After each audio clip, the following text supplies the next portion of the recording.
ជំរាបសួរបងប្អូនទាំងគ្នាស្វាគមន៍មកកាន់គម្រោងអំបិលធីរ៉ាថ្ងៃនេះខ្ញុំបានសូមមកណែនាំផ្ទះវីឡា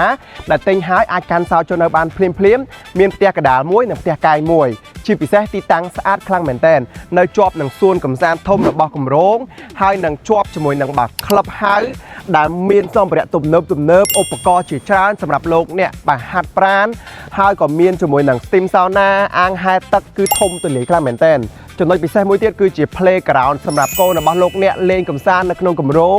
ងាយស្រួលមែនទែនហើយបើការរស់នៅក្នុងគម្រោងវិញបងប្អូនទាំងគ្នាគឺស្ងប់ស្ងាត់ផាសុខភាពសុវត្ថិភាពក្នុងការរស់នៅតែម្ដង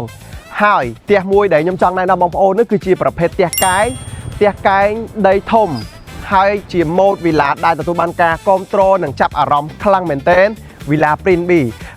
B បងប្អូនបានស្គាល់ហើយផ្ទះនេះគឺជាប្រភេទផ្ទះដែលទទួលបានការគ្រប់គ្រងពីសំណាក់អតិថិជនខ្លាំងមែនទែនចំណុចពិសេសផ្ទះនេះគឺសង់ហើយ 100% ផ្ទះកែងដីធំទិញភ្លាមកាន់សោចូលនៅបានភ្លាមសម្រាប់ព័ត៌មានលម្អិតពាក់ព័ន្ធនឹងតម្លៃទីតាំងកុំភ្លេចធ្វើការ inbox chat ចូល page ពីខ្ញុំបាទវិឆ័យសូមអរគុណសូមគោរពលាបាយបាយ